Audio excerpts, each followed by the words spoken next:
sad. I wanted to be a monk and I wanted to stay at Wat Pah Pong. But out of this deep faith and this true love, in my heart I agreed, I felt that I would do whatever he said, but I was still sad. Then, on the last day before sending us all away, he gave us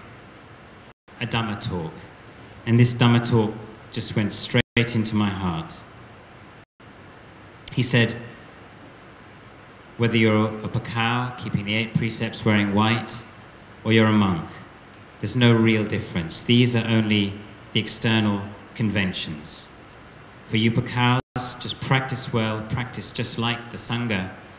then the qualities of the Sangha will arise. Supatipanno, those who have practiced well. Uchupatipanno, practice directly. Nyaya patipanno, Samichi patipanno, those who practice with integrity. These are the qualities of the noble Sangha, and those aren't the external things. I heard this, and all I can say is I felt as if I was just floating, hearing his words. Any concerns or doubts or questions I had about ordaining disappeared straight away. I decided to myself, why make anything difficult? From now on, I'll just do anything he asks me. So this is something of the real heart qualities and love that we had for Luong Por Chah. ท่านบอกว่า ศรัทธาถ้าถึงพร้อมแล้วเนี่ยมันก็เป็นเรื่องไม่หนักไม่หนักทั้งครูบาอาจารย์ไม่หนักทั้งบุคคลผู้นั้นเนี่ยคำนี้ก็เกิดความเข้าใจที่ท่านใช้ข้ออุปมาว่าเหมือนกับควายปล่อยควายเข้าสนามหญ้าถ้ามันกินหญ้ามันก็เป็นควายถ้าไม่กินหญ้าไม่รู้จะเป็นอะไรเนาะนี่คำนี้ก็เลยเกิดความเข้าใจว่าคนเราถ้ามีศรัทธาที่จะปฏิบัติแล้วไม่สงสัยเรื่องภายนอกแต่มันเป็นเรื่องภายในที่เราจะพึงปฏิบัติก็เลยตั้งใจปฏิบัติอะไรที่เป็นส่วนเกี่ยวข้องกับพระแม้เราเป็นพระขาวเราก็จะทำในการสวดมนต์ในการท่องโน้นท่องนี้ท่องปาติโมกข์ก็ท่องท่องจนได้ก็ในปาติโมกข์นะแต่ก็ตอนบวชเป็นพระแล้วก็จบพอดีตอนนั้นก็สวดมนต์ท่องสวดมนต์สวดอะไรเนี่ยให้ช่วยพระได้หมดเพราะในสมัยโน้นเวลาอยู่ตามสาขาตามบ้านนอกเนี่ยเวลามีกิจนิมนต์เนี่ยพระมีน้อยพระขาวก็ต้องไปสวดกับพระด้วยเนี่ยก็เลยเป็นเหตุให้เราต้องท่องสวดมนต์สูตรไหนพระท่านสวดก็ต้องสวดให้ได้หมดนะเรียกว่ามนต์ต่างๆที่ใช้เนี่ยที่ท่านพาใช้ก็เลยพลอยได้ไปตั้งแต่ตอนบวชเป็นพระขาวนะ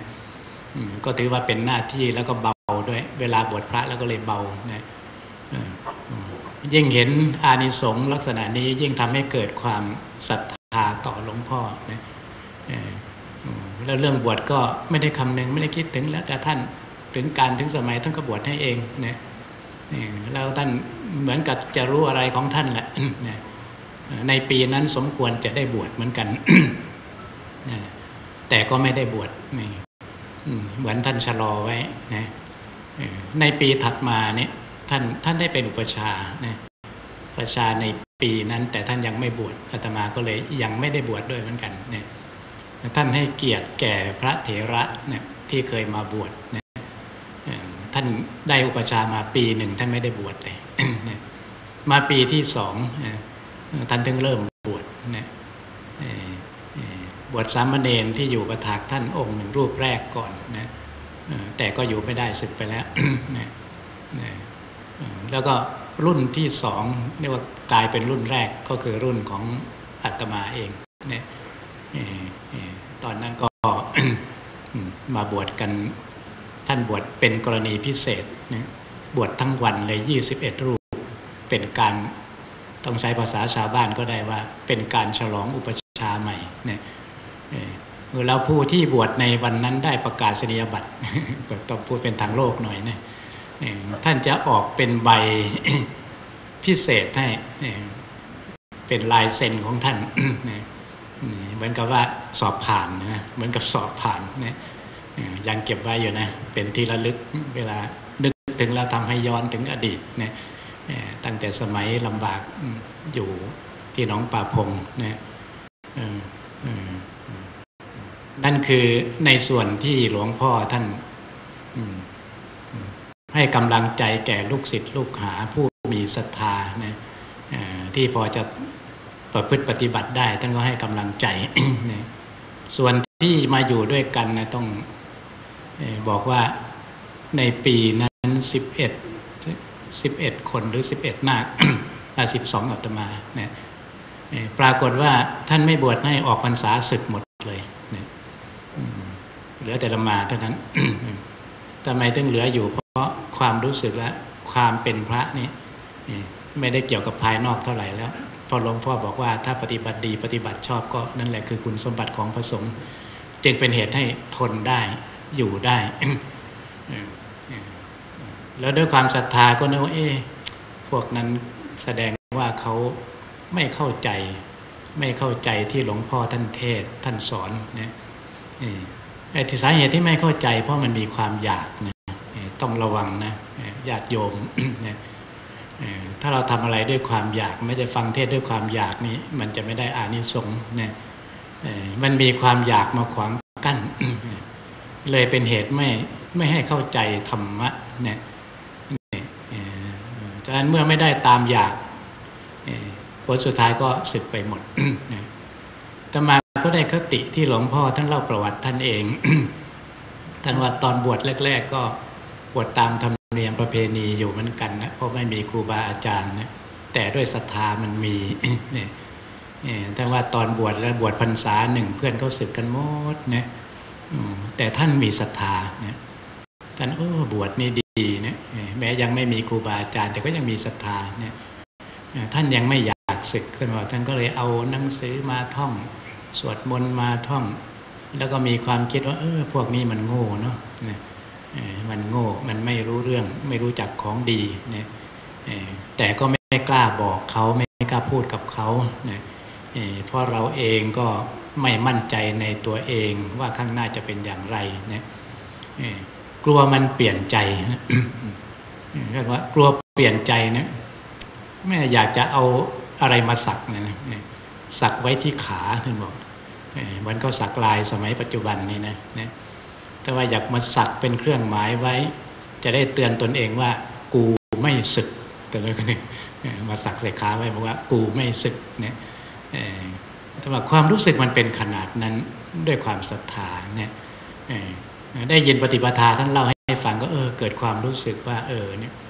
คนเรานี่มันก็ไม่เหมือนกันนะคนมีบุญ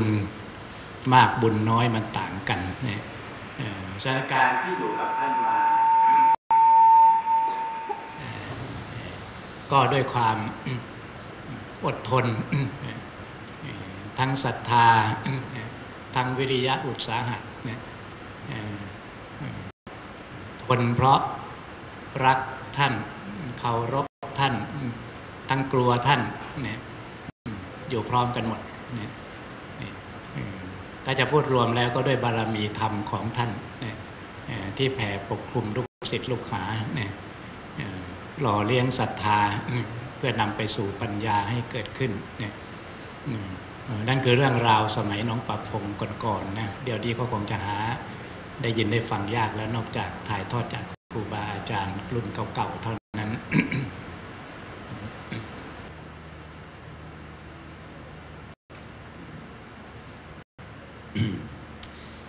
So Luong Por Chah often used to say to us that if we have enough faith,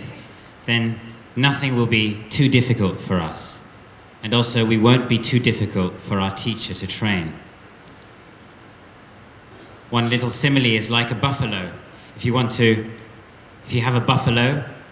and you want to see whether it's really a buffalo, you take it and you release it into a field. If it eats the grass, then maybe it's a buffalo. If it doesn't, it's probably something else. So what this little simile means is that it's not, you can't tell from the externals what, it's not the external practices you do that will determine what you are in life. And with the practice, it's not about your external status, whether you're a monk or an 8-preceptor bhikkhu. So that vasa, that rains retreat, even though I was still a bhikkhu,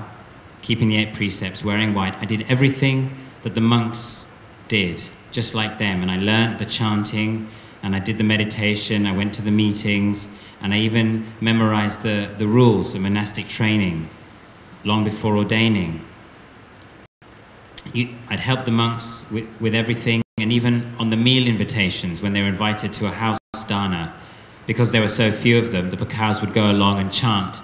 as well to make, to make more, make up the numbers. So I learned the chanting that the monks did and the suttas that they used to chant. So as a bhikkhu, out of faith and love, I prepared myself.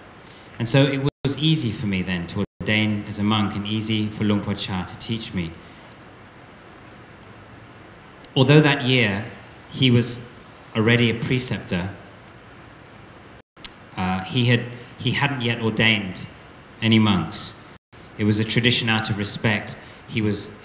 given the honor of becoming a preceptor, what we call upajjhaya, but still out of respect for the former upajjhaya, the senior monk in the district, he still allowed him to carry on ordaining the monks at Wat Pah Pong. Then after a year, he finally did his own ordination. He ordained a novice, he did a samanera ordination, but that group disrobed. So my generation of monks was a special generation. It was his first, Ajahn Chah's first bhikkhu ordination as an upajjhaya. There was a special one. There were 21 of us. There was a large number. In Thai we say chalong, which means to celebrate, or in honor of receiving the permission to ordain. He did 21 in one go. And then a very warm touch, he gave each of us a little certificate.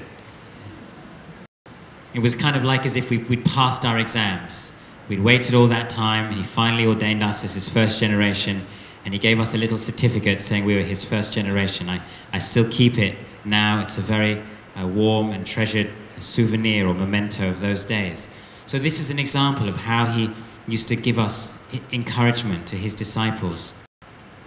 And of that group of 12 bhikkhus, the white robe 8 preceptors, all the other 11 disrobed except me. And I think it was because they didn't understand that teaching that Luong Por Chah gave us before we went away for the Pansa, that being a monk wasn't about the external aspect. Why didn't they understand? Maybe it's because they were listening with desire. They still wanted something. So this is something lay people, the devotees here, you do have to be careful. If you're listening to a Dhamma talk and there's still this desire or craving in your mind, you won't understand the Dhamma you're hearing. All my other friends disrobed. Luong Por Chah, he used to tell a similar story that he ordained in the village as a young man, and that year many of his other friends had also ordained. After the rains, they all disrobed. They didn't have the faith, and the teacher there, the abbot, wasn't very inspiring. But Ajahn Chah had enough faith. Even though he didn't have a teacher, he took out the books and he studied what the old teachings were about. And he just looked at his friends who had disrobed and just thought, they're just so silly, they just don't have enough confidence. He even said he had so much faith, he wanted to do a little tattoo somewhere on his body saying, "You won't disrobe." So this is it. We have to realize we're all different. But in those days at Wat Pah Pong with Ajahn Chah, we got by with patient endurance, with faith, with effort and energy, and our love and fear for Ajahn Chah. It was this supreme spiritual quality of his, fueled by his supreme faith. So today I'm able to share a few of these little reflections from the old days. This is the kind of thing which you can only really hear from the older generation of monks who studied with him. เอาละสำหรับวันนี้อาตมาก็มองดูนาฬิกาไม่เห็นถนัดนะก็คิดว่าจะเลยเวลาหรือเปล่าไม่ทราบแต่จะเล่าไปมันก็เยอะอยู่เหมือนกันเนาะ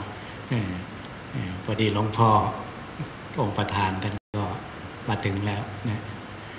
ก็เป็นอันว่าวันนี้ เนื่องจากเป็นวันที่เราถือว่าเป็นการรำลึกถึงหลวงพ่อชานะอาตมาก็เลยต้องเล่าเรื่องหลวงพ่อชานะอาจจะไม่ใช่ธรรมะทั้งหมดทีเดียวนะแต่ก็มีข้อคิดสะกิดใจอยู่ในนั้นแหละ ถือว่าเป็นวันรำลึกถึงท่านก็เลยกล่าวปฏิปทาของท่านในส่วนที่อาตมาได้สัมผัสส่วนหนึ่งร่วมกับครูบาอาจารย์หลายท่านหลายองค์อย่างอยู่ที่นี่ก็มีหลายองค์อย่างหลวงพ่อวิรัธรรมโมเนี่ยสมัยอาตมามาเป็นพระขาวก็มาเป็นนาคใหม่ๆท่านก็เป็นพระขาวเรียกว่าพระขาววีสมัยก่อนเนี่ยนั่งรถกระบะนี่สมัยก่อนนั่งรถดีนะไปโน่นไปนี่ก็นั่งท้ายกระบะไปงานกฐินงานอะไร นั่นก็คือรุ่นก่อนๆเก่าแก่ที่อยู่ร่วมกันมานะก็ย่อมรู้ย่อมเห็นปฏิปทา ที่หลวงพ่อชานะท่านได้ถ่ายทอดให้อาจจะแตกต่างกันบ้างตามอุปนิสัยปัจจัยนะซึ่งก็เชื่อว่าทุกท่านทุกองค์ที่ได้อยู่กับท่านได้เห็นปฏิปทาได้ปฏิบัติร่วมกับท่านก็คงได้ถูกถ่ายทอดมานะฉะนั้นอาตมาจึงเกิดความรู้สึกว่าเหมือนหลวงพ่อชามาโปรดพวกเราชาวมาเลเซียมีความรู้สึกว่าหลวงพ่อชามาโปรดความหมายก็คือว่าส่วนหนึ่งของหลวงพ่อชาก็คือลูกศิษย์ลูกหาก็มีพระเดชพระคุณหลวงพ่อพระราชเมธาจารย์เป็นประธานในส่วนที่ชาวต่างประเทศมาเป็นประธานนั่นก็คือส่วนหนึ่งของหลวงพ่อชาแล้วหลายท่านหลายองค์ทั้งลูกทั้งหลานทั้งเหลนก็ล้วนแต่สืบเชื้อสายมาจากวัดหนองปากพงหรือหลวงพ่อชาก็ให้ถือว่าเหมือนหลวงพ่อชาได้มาโปรดพวกเราทั้งหลายอาตมาก็ดีใจด้วยที่ญาติโยมได้จัดงานในลักษณะนี้ถือว่าเป็นมงคลแก่ชีวิตจิตใจของพวกเราทั้งหลายเราได้สัมผัสถ่ายทอดจากครูบาอาจารย์ก็ทำให้เรามองเห็นปฏิปทาของหลวงพ่อชามากขึ้นทำให้เราเกิดศรัทธาปัสสาทะแล้วก็เป็นการเชื่อมโยงไปสู่ธรรมะขององค์สมเด็จพระสัมมาสัมพุทธเจ้าเราจะได้เกิดศรัทธาในพระพุทธพระธรรมพระสงฆ์มากขึ้นเราจะได้รับเอาธรรมะจากครูบาอาจารย์ที่ถ่ายทอดมานำไปประพฤติปฏิบัติเพื่อเป็นมงคลแก่ชีวิตหรือเป็นไฟเพื่อชีวิตที่ดีงามในการดำรงชีวิตของพวกเราทั้งหลายอาตมาก็ขออนุโมทนากับศรัทธาญาติโยมขอให้บุญกุศลที่พวกเราทั้งหลายได้กระทำบำเพ็ญกันมาจงเป็นปัจจัยให้พวกเราทั้งหลายมีความเจริญมีความสุขร่มเย็นภายในบวรพุทธศาสนาตลอดกาลและนานเทอญ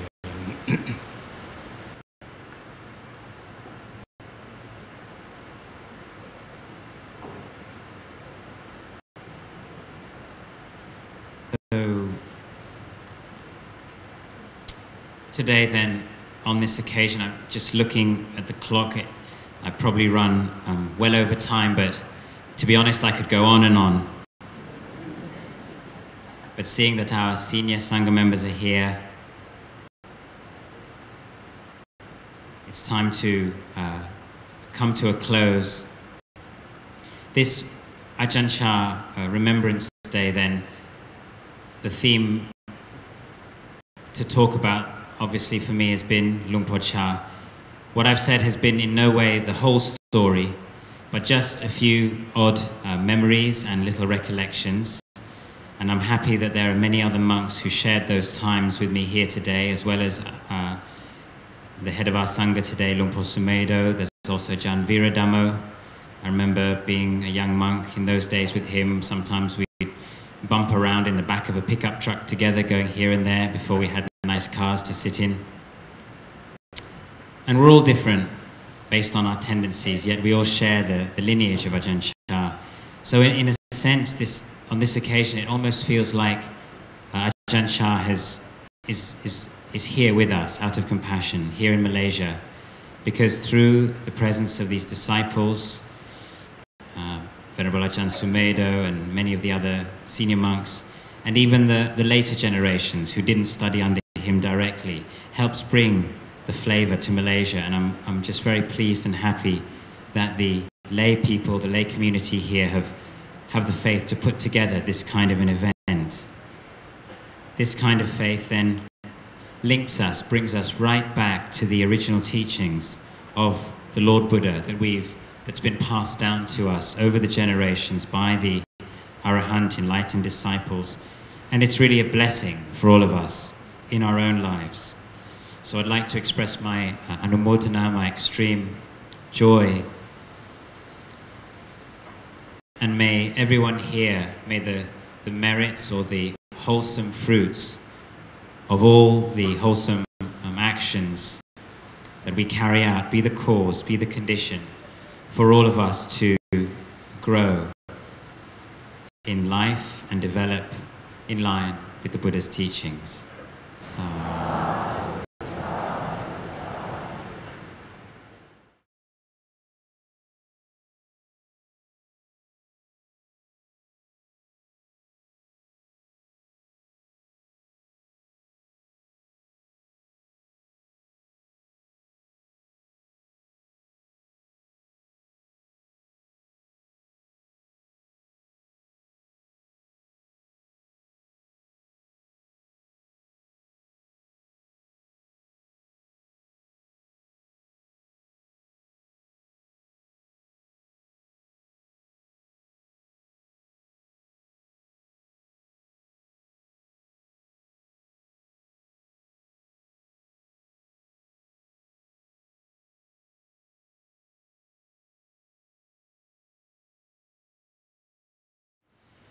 Now let us chant the verses of sharing and aspiration. Through the goodness that arises from my practice, may my spiritual teachers and guides of great virtue, my mother, my father, and my relatives, the sun and the moon, and all virtuous leaders of the world, may the highest gods and evil forces, celestial beings, guardian spirits of the earth, and the Lord of death, may those who are friendly, indifferent, or hostile, may all beings receive the blessings of my life. May they soon attain the threefold bliss and realize the deathless. Through the goodness that arises from my practice, and through this act of sharing, may all desires and attachments quickly cease, and all harmful states of mind, until I realize Nibbana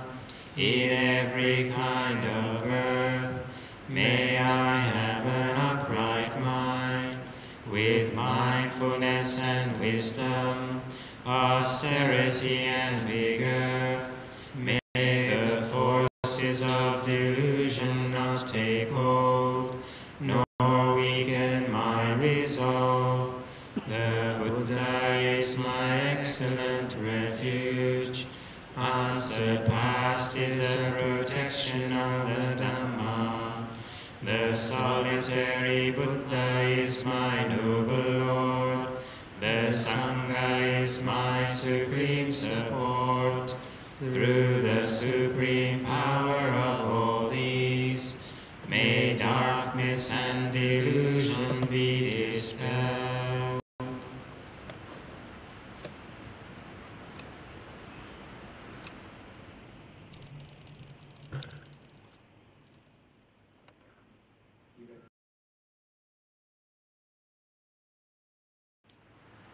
Oh, I've just been asked to say a couple of words about the ritual that we'll engage in the Sangha here to end the day's proceedings and the weekend's event. And it's a ritual in the way that we have many rituals in the practice of the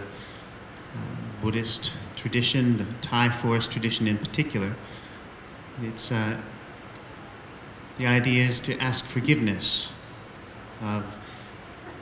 our teacher or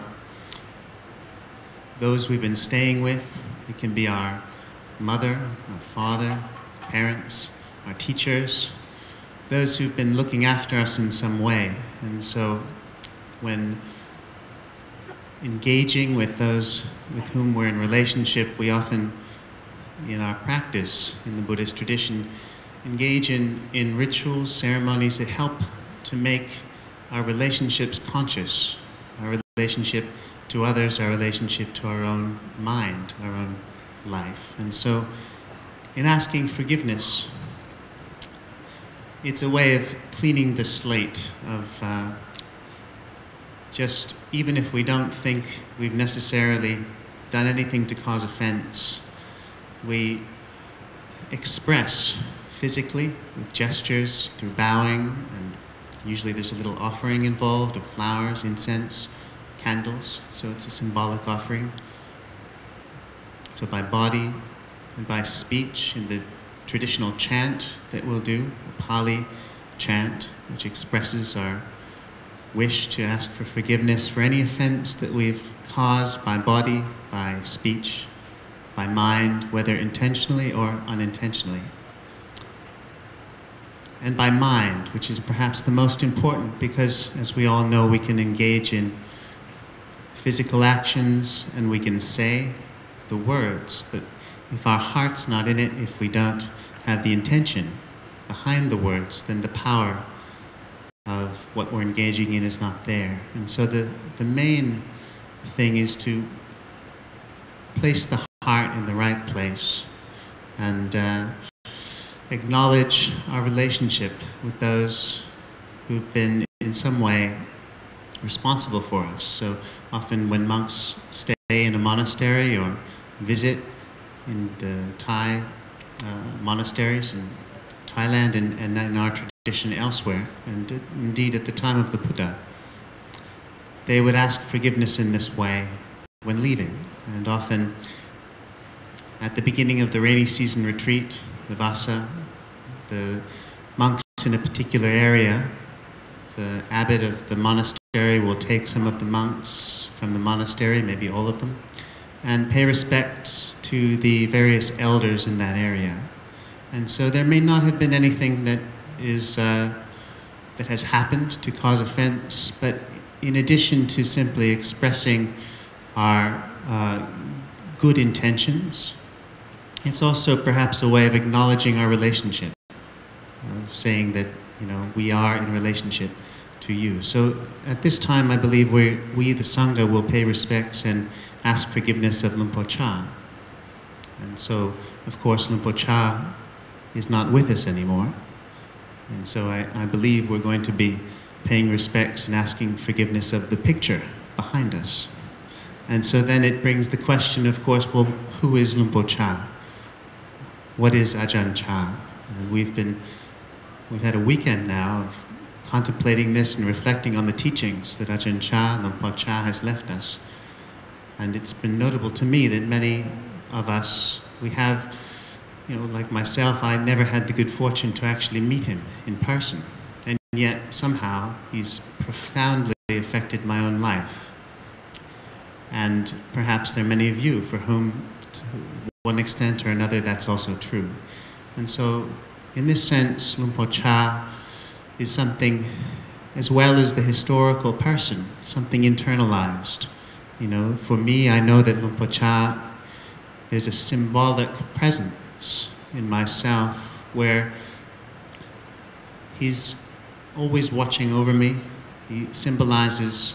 my dedication, my commitment, the wisdom of practice, and how important that is, like all of the talks we've been hearing, particularly this last wonderful talk by Luong Por Jundee. You know, Luong Por Chah really cared about our practice, and so in me, Luong Por Chah is that which cares about what is truly important in life. And this ceremony itself, we can do it with monks, with our teachers, we can do it with family members, children to parents. It can be brought into the rest of our life. Whether or not we use a ritual ceremony like the one we're about to engage in, it's the intention that really counts. And so many of us may have experienced the power of simply asking forgiveness of those whom we love, whom we care about, because often the events of life, we can forget the important things. So this is a way at the end of the ceremony for us to ritually and traditionally remember the important things by asking forgiveness, expressing gratitude to our teacher, Luong Por Chah.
Sangha can pay respects to the senior monk, Luong Por Chah first.